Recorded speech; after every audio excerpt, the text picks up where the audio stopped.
नमस्कार दोस्तों, कैसे हो आप लोग। उम्मीद है कि बढ़िया होंगे सभी लोग। तो मित्रों, हम इस वीडियो में क्या बात करने वाले हैं पता ही है। सामान्य ज्ञान, ठीक है। 15 महत्वपूर्ण प्रश्न लूसेंट जीके के से जो कि संबंधित होगा। और इसी वीडियो में हम आपको बताएंगे 25 तारीख से लेकर के 30 तारीख तक का करेंट अफेयर्स, ठीक है। और आपको इस चैनल पर बस इसी से रिलेटेड वीडियो मिलेंगी, दिन प्रतिदिन आपको देखने को मिलेंगी। यदि आप किसी भी प्रतियोगी परीक्षा की तैयारी कर रहे हो तो उसमें बहुत ही ज़्यादा हेल्पफुल होगा, ठीक है। तो वीडियो को शुरू से लेकर अंत तक ज़रूर देखना। कम समय में अधिक जानकारी देने का प्रयास करूंगा मैं, ठीक है। तो चलो, पहला सवाल क्या है, समय नहीं ज़्यादा लेंगे। देखो, पहला सवाल ये है, पहले हम लूसेंट जीके कवर करते हैं, इसके बाद करंट अफेयर्स भी कवर करेंगे, ठीक है। चलो, पहला सवाल है कि महाभारत का पुराना नाम क्या है। महाभारत का पुराना नाम भैया क्या है। तो इसका पुराना नाम है भैया जय संहिता, याद रहेगा, जय संहिता, ठीक है। जो कि विश्व का सबसे बड़ा महाकाव्य है, ठीक है। महाभारत का पुराना नाम क्या है, जय संहिता, विश्व का सबसे बड़ा महाकाव्य है। मैं 2-3 बार इसलिए रिपीट करता हूँ ताकि आपके माइंड में फिट हो जाए, बार बार देखने की जरूरत ना पड़े। एक ही वीडियो या एक ही प्रश्न जब भी सामने आए तो आपका जो है माइंड तुरंत राइट आंसर पर जाना चाहिए, ठीक है। आपकी निगाहें तुरंत सही ऑप्शन पर ही जाना चाहिए, इसलिए मैं बार बार रिपीट करता हूँ। महाभारत का पुराना नाम क्या है, जय संहिता, और यह विश्व का सबसे बड़ा महाकाव्य है, ठीक है भैया। चलो अगला सवाल की तरफ चलते हैं। अगला सवाल ये रहा कि गोत्र नामक संस्था कब से प्रारंभ हुआ। गोत्र नामक संस्था कब से प्रारंभ हुआ। भैया यह उत्तर वैदिक काल से हुआ, ठीक है। उत्तर वैदिक काल से प्रारंभ हुआ गोत्र नामक संस्था, उत्तर वैदिक काल से, ठीक है। गोत्र नामक संस्था उत्तर वैदिक काल से प्रारंभ हुआ, ठीक है भैया। चलो अगले सवाल की तरफ चलते हैं। अब अगला सवाल ये रहा कि जैन धर्म के संस्थापक एवं प्रथम तीर्थकर कौन थे। जैन धर्म के संस्थापक एवं प्रथम तीर्थकर कौन थे। तो इसका करेक्ट आंसर हो जाएगा भैया, सही जवाब है ऋषभ देव, याद रहेगा। ऋषभ देव भैया जैन धर्म के संस्थापक थे और ये प्रथम तीर्थकर भी थे, याद रहेगा भैया। जैन धर्म के संस्थापक ऋषभ देव थे, ये प्रथम तीर्थकर भी थे जैन धर्म के, ठीक है। अब अगला सवाल ये है कि जैन धर्म के अंतिम तीर्थकर कौन थे। जैन धर्म के अंतिम तीर्थकर कौन थे। महावीर स्वामी, ठीक है भैया। महावीर स्वामी जैन धर्म के अंतिम तीर्थकर थे। और प्रथम तीर्थकर कौन थे, ऋषभ देव। जैन धर्म के प्रथम तीर्थकर ऋषभ देव थे और जैन धर्म के अंतिम तीर्थकर महावीर थे। जैन धर्म के संस्थापक कौन थे, ऋषभ देव थे, ठीक है भैया। चलो अगले सवाल की तरफ चलते हैं। अगला सवाल ये है, थोड़ा अपने भाषा में बोल देते हैं यार। महावीर के बचपन का नाम क्या था। महावीर के बचपन का नाम क्या था भैया, वर्धमान था, ठीक है। इसका सही जवाब हो जाएगा वर्धमान। महावीर के बचपन का नाम वर्धमान था। अगला सवाल ये है कि बौद्ध धर्म के संस्थापक कौन थे। बौद्ध धर्म के संस्थापक कौन थे, तो भैया गौतम बुद्ध थे, ठीक है, याद रहेगा। बौद्ध धर्म के संस्थापक गौतम बुद्ध थे, ठीक है। गौतम बुद्ध बौद्ध धर्म के संस्थापक हैं। ये तो क्वेश्चन से ही रिलेट कर रहा है, बौद्ध धर्म गौतम बुद्ध, ठीक। महावीर के बचपन का नाम वर्धमान था, ठीक है भैया। चलो अगले सवाल की तरफ चलते हैं। अगला सवाल ये है कि इस्लाम धर्म के संस्थापक कौन है। इस्लाम धर्म के संस्थापक कौन थे, तो भैया हजरत मोहम्मद साहब, ठीक है। हजरत मोहम्मद साहब इस्लाम धर्म के संस्थापक थे। अगला सवाल है भैया, ईसाई धर्म के संस्थापक कौन थे। ईसाई धर्म के संस्थापक कौन थे, तो भैया ईसा मसीह थे, ठीक है। क्वेश्चन से ही रिलेट कर रहा है यार, ईसाई धर्म के संस्थापक कौन थे, ईसा मसीह, ठीक है। और इस्लाम धर्म के याद कर लीजिएगा, हजरत मोहम्मद साहब, ठीक है। इस्लाम धर्म के संस्थापक थे हजरत मोहम्मद साहब। ये जो जितने भी धर्म हैं, इस्लाम धर्म, ईसाई धर्म, तो भैया ये सब हैं, किसी को बुरा नहीं लगना चाहिए। ये सब का एक है समय है कि हाँ, इस धर्म का स्थापना इस समय हुआ था और इन्होंने किया था। लेकिन भैया सबसे प्राचीन धर्म क्या है पता है, सनातन धर्म है। अब ये सब जितने भी धर्म हैं, सनातन धर्म को छोड़ करके जितने भी धर्म बनाए गए हैं ना, ये सब उनके बच्चे हैं भैया, ठीक है। बच्चे जैसे कि आप ये समझो कि जैसे एक परिवार है, ठीक है, और उसके कई सारे टुकड़े हो जाते हैं, बच्चे होते हैं तो टुकड़े टुकड़े हो जाते हैं, तो भैया वही है, लेकिन जनक तो एक ही होगा ना। मतलब कि इन सब धर्म के जनक कौन है, सनातन धर्म है भैया, ठीक है। उन्हीं के सब बच्चे हैं, मतलब बाद में सब लोग बिछड़ गए, अपना अपना धर्म बना लिए बस। बाकी सबसे पुराना धर्म, प्राचीन धर्म ईसाई वो था, क्या बोलते हैं, सनातन धर्म है, ठीक है। और संस्थापक कौन थे ईसाई ईसाई धर्म के, पता ही हो, मैंने बता दिया, ईसा मसीह थे, हजरत मोहम्मद साहब इस्लाम धर्म के थे, ठीक है। चलो, अब ईसाई धर्म का प्रमुख ग्रंथ क्या है? ईसाई धर्म के प्रमुख ग्रंथ है भैया बाइबिल, ठीक है, बाइबिल है। ईसाई धर्म का प्रमुख ग्रंथ बाइबिल है। अगला सवाल है, सिकंदर का जन्म कब हुआ था? सिकंदर का जन्म कब हुआ था भैया? मोस्ट ब्रिलियंट प्रश्न है, ठीक है। सिकंदर धर्म का जन्म भैया 356 ईसा पूर्वी में हुआ था, ठीक है। सिकंदर का जन्म 356 ईस्वी पूर्व में हुआ था, ठीक है। 356 ईस्वी पूर्व में सिकंदर का जन्म हुआ था। चलो अगले सवाल की तरफ चलते हैं, ये तो समय ज्यादा लग गया, आप लोग बोर हो जाओगे, बोलोगे इतने समय में इतनी सी जानकारी केवल। चलो, मौर्य वंश के संस्थापक कौन थे? मौर्य वंश के संस्थापक चंद्रगुप्त मौर्य थे, ठीक है भैया। चंद्रगुप्त मौर्य 345 ईसा पूर्व में मौर्य वंश का संस्थापक जो है जन्म लिए थे। चंद्रगुप्त मौर्य का जन्म जो है 345 ईसा पूर्व में हुआ था, ठीक है। अगला क्वेश्चन है कि इंडिका पुस्तक के लेखक कौन है? बहुत ही अच्छा सवाल है। इंडिका पुस्तक के लेखक भैया हैं मेगास्थनीज, ठीक है, मेगास्थनीज। कौन है? मेगास्थनीज। अगला सवाल देखो, अब अगला सवाल ये रहा कि रेशम बनाने की तकनीकी का आविष्कार सबसे पहले किस देश में हुआ था? रेशम बनाने की तकनीकी का आविष्कार, मतलब रेशम बनाने का जो आविष्कार है, रेशम का आविष्कार, वह किस देश में हुआ था? तो भैया चीन देश में हुआ था, रेशम का आविष्कार चीन देश में हुआ था। अगला सवाल देखो, गुप्त वंश के संस्थापक कौन थे? गुप्त वंश के संस्थापक श्रीगुप्त थे, याद रहेगा, श्रीगुप्त थे, गुप्त वंश के संस्थापक श्रीगुप्त थे, ठीक है। चलो अगले सवाल की तरफ चलते हैं। अगला सवाल ये है कि अंतिम गुप्त शासक कौन थे? भैया गुप्त वंश के संस्थापक श्रीगुप्त थे, और अंतिम गुप्त शासक कौन थे? अंतिम गुप्त शासक विष्णुगुप्त थे, याद रहेगा। इसके संस्थापक, गुप्त वंश के संस्थापक श्रीगुप्त थे, और अंतिम गुप्त शासक कौन थे? विष्णुगुप्त थे, ठीक है। नालंदा विश्वविद्यालय की स्थापना किसने की? कुमार गुप्त ने की भैया, ठीक है। कुमार गुप्त ने नालंदा विश्वविद्यालय की स्थापना की थी, जो कि बिहार में है। चलो अगला सवाल देखते हैं। हो गया, ये था अपना लूसेंट जी के, ठीक है। अब हम चलते हैं करंट अफेयर्स की तरफ, ठीक है। करंट अफेयर्स हम बताएंगे इस वीडियो में, और कब से कब तक? 25 से 30 अक्टूबर तक, ठीक है।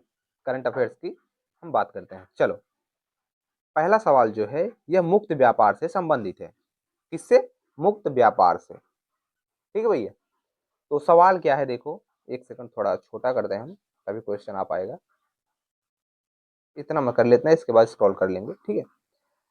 पहला सवाल ये है कि पीयूष गोयल ने अक्टूबर 2025 में एक प्रेस वार्ता में कहा कि भारत किसी भी व्यापार समझौते को जल्दी में नहीं करेगा और प्रतिबंधात्मक शर्तें स्वीकार नहीं करेगा। यह बयान किस विषय से जुड़ा है? पीयूष गोयल ने अक्टूबर 2025 में एक प्रेस वार्ता में कहा कि भारत किसी भी व्यापार समझौते से नहीं जुड़ेगा, या हाँ को जल्दी नहीं करेगा साझा करने की या समझौता करने की, और प्रतिबंधात्मक शर्तें स्वीकार नहीं करेगा। यह बयान किस विषय से जुड़े हैं? तो भारत ईयू मुक्त व्यापार संधि से जुड़े हुए हैं, ठीक है। किससे? भारत ईयू मुक्त व्यापार संधि से जुड़े हुए हैं, यह विचार। चलो अब अगला सवाल देखो, ये भी मुक्त व्यापार से है। 30 अक्टूबर 2025 को किस देश ने कहा कि यूरोपियन यूनियन भारत मुक्त व्यापार समझौते एफटीए को जल्दी मत पूरा करें, क्योंकि यह दोनों के लिए आर्थिक अवसर खोल सकता है? 30 अक्टूबर 2025 को किस देश ने कहा कि यूरोपियन यूनियन भारत मुक्त व्यापार समझौते एफटीए को जल्दी पूरा मत करो, क्योंकि यह दोनों के लिए आर्थिक अवसर खोल सकता है? साइप्रस, साइप्रस देश ने कहा था, ठीक है भैया, याद रहेगा, साइप्रस देश ने कहा था जी। चलो अगला सवाल देखो, ये भी मुक्त व्यापार से संबंधित है, current affair. Association of south east Asian nation Bharat योजना 2026 से 2030 में संविष्ट नहीं है, निम्नलिखित में से कौन सी बात उस योजना का हिस्सा नहीं है? तो इसका करेक्ट आंसर क्या हो जाएगा? आकाश गंगा अन्वेषण। ठीक है, association of south east Asian nation Bharat योजना 2026 से 30 में समुष्ट नहीं है। निम्नलिखित में से कौन सी बात उस योजना का हिस्सा नहीं है? तो आकाश गंगा अन्वेषण। ठीक है भैया, यह इसका करेक्ट आंसर है। चलो अगला सवाल देखो। अंतरराष्ट्रीय खेल से संबंधित है करंट अफेयर, जो अगला करंट अफेयर्स है।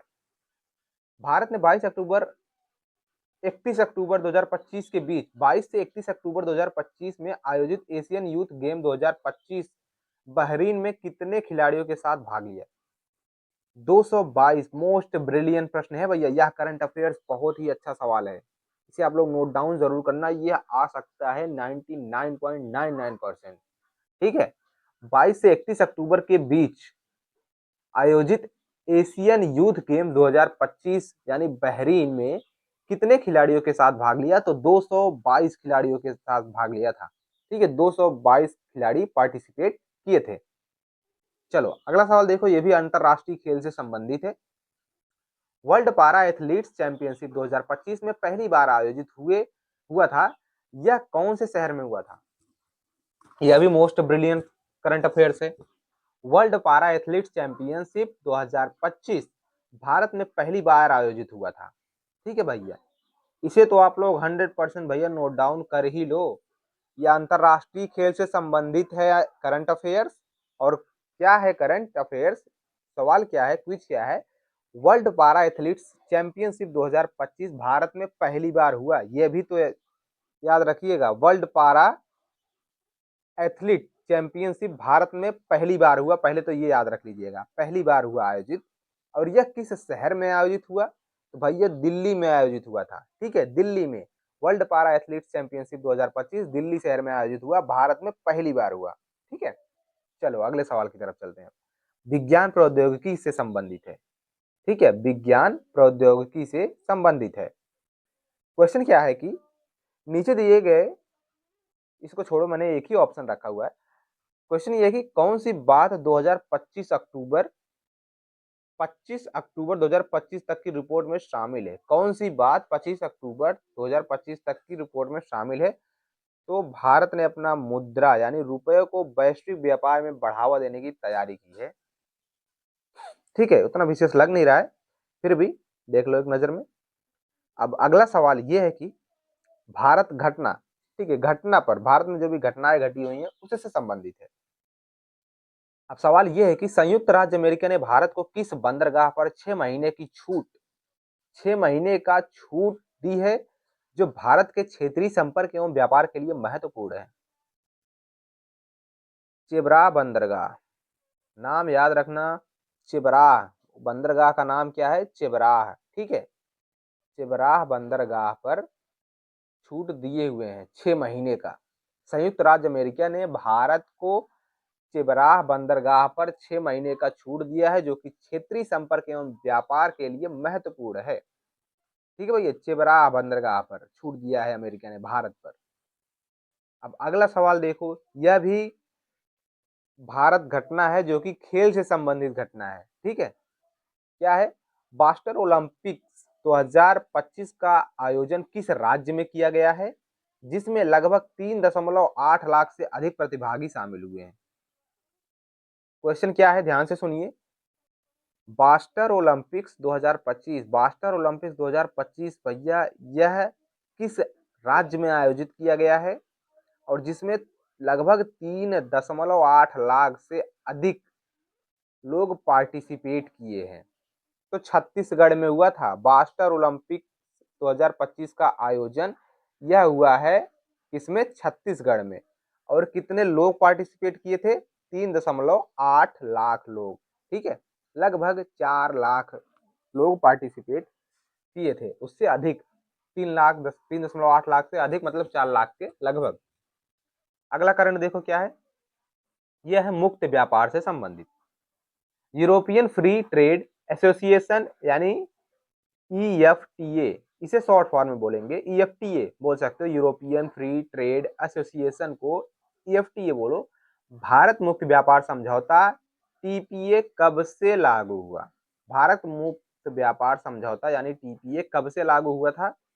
तो भैया 1 अक्टूबर 2025 से मोस्ट ब्रिलियंट प्रश्न है, इसे आप लोग 100% नोट डाउन कीजिएगा। 1 अक्टूबर 2025 से ईएफटीए भारत पर मुक्त व्यापार समझौता 1 अक्टूबर 2025 से लागू हुआ, मतलब 1 अक्टूबर से लागू हुआ है ईएफटीए। ठीक है, चलो लास्ट सवाल है विज्ञान प्रौद्योगिकी से संबंधित करंट अफेयर्स। देखो कौन सा विषय 25 से 30 अक्टूबर 2025 की खबरों में प्रमुख रहा है? 25 से 30 अक्टूबर के बीच कौन सा खबर है जो कि विशेष रूप से प्रचलित रहा या विशेष रूप से चर्चित रहा है? तो इसका सही जवाब क्या है? भारत की बैंकिंग प्रणाली में पूंजी प्राप्ति संबंधित नियम प्रस्तावित। भारत की बैंकिंग प्रणाली में पूंजी प्राप्ति संबंधित नियम प्रस्तावित।